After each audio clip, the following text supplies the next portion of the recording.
For years, an American mother, her husband, and their 3 children were held captive by the Taliban in Afghanistan. Now they are free, and they are sharing their incredible story of survival and the brutal treatment that the family endured. This in an exclusive interview with ABC News. Elizabeth Herr has more.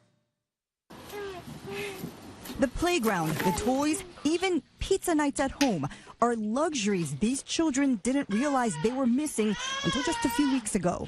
We can only ask and pray that somebody will recognize the atrocities these men carry out against us. The children were born in captivity, held hostage with their parents by the Taliban after their American mother, Caitlin Boyle, and Canadian father, Joshua, were kidnapped 5 years ago while traveling in Afghanistan. Some of the guards actually actively hated children. According to the couple, the family held in dungeon-like conditions on dirt floors were rarely allowed outside. They also recall being tortured and beaten while trying to protect their children. She had a broken cheekbone. She actually broke her own hand punching one of them. She broke her fingers, so she was very proud of that injury. At one point, fearing they might be beheaded, the Boyles say they even made up a game about that, pretending to be British kings. So that he wasn't afraid, because there was nothing we could do if it came to that except try to make him less afraid. Caitlin also believes her defiance later led to what she calls a forced abortion. She believes the guards put something in her food, forcing a miscarriage of an unborn daughter. And that was Elizabeth Herr reporting. All right, joining us now is John Sitilides, a geopolitical strategist with the Trilogy Advisors. He's live in our Washington, D.C. studio. John, thanks for being with us. Good to be with you, Michelle.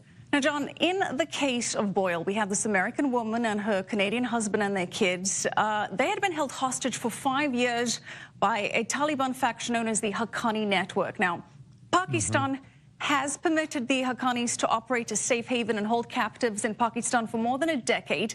And then we see the sudden raid by Pakistani military. So Pakistan really stepped up in this case, and this came after President Trump made public demands for Islamabad to do more to counter terrorism. So how much do you think this release had to do with those Pakistani-linked comments from the Trump administration? It's difficult to tell, Michelle, to what extent the actual operation by the Pakistani military was spurred by President Trump's statements and positions. But what we do know is that the Pakistani government is much more wary now of offending the Trump administration, which is very much tipping the diplomatic scales in favor of India and South Asia. And the Pakistanis are very much concerned that there's a price to pay for a lack of full cooperation on what's become a higher priority for the Trump administration than was the case under the prior administration as it pertains to returning American hostages. So given what you said and the pressure that Pakistan is feeling from the Trump administration, do you think that this could be the beginning of a change in attitude with Pakistan? There are other hostages there, or could this just be a one-off gesture? Again, it's very difficult to tell. The Pakistani government has other interests at stake here in ensuring that they have the upper hand in Afghanistan. You have, of course, the problem with radical Islamists having infiltrated the Pakistani intelligence service, and so we're not necessarily dealing with the unified Pakistani government. But I think there are those factions in the government that recognize that it's important to have as good a relationship with the Trump administration that, again, is going to be, at least in the initial months of the administration, tipping the scales in favor of India, even in a manner that is going to be alarming to China, as we saw with President Trump's recent trip to the Indo-Pacific region. So I think overall we'll see the Pakistani government moving in much more favorable directions, aligning itself with President Trump's policies in the region. But I don't think we're going to get a 100% wholesale change in policy as regards terrorism or the Haqqani network specifically anytime soon. Well, the Trump administration said that this Boyle case was an example of the personal investment that Trump and U.S. Secretary of State Rex Tillerson have made in bringing imprisoned Americans home. And it certainly does seem like it to me that there have been several cases now of Americans released under Trump. Let's look at Aya Hijazi. She was an American aid worker. She was released in February after spending 3 years in an Egyptian prison. Then in April, the Chinese released Sandy Fan Gillis, a Houston businesswoman accused of espionage. Of course, Otto Warmbier, he died after being released by the North Koreans, but was released during the Trump administration. And then there was also Sabrina de Sousa, a former CIA agent. She was about to be jailed in Italy when the Trump administration came in and arranged her pardon. And of course, there's the recent UCLA basketball players released from China after the Trump visit. Is Trump helping to free Americans worldwide? I believe that this has become a higher priority for the Trump administration. It's much more action-oriented, Michelle, than was the Obama administration.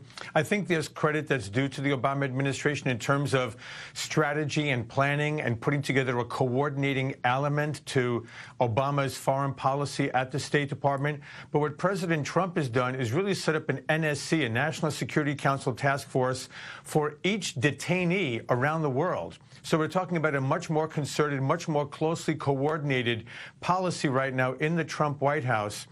And I think if you look at what happened in Pakistan, as we just discussed, in Egypt, I think it was a different factor. I think there you have President al-Sisi openly expressing his gratitude to the Trump administration for a very different policy towards Egypt than President Obama, who supported the Muslim Brotherhood. And in China, I think you'll see Xi Jinping looking for ways to offer the Trump administration relatively small concessions in ways that don't upend China's larger geopolitical or economic protection strategies.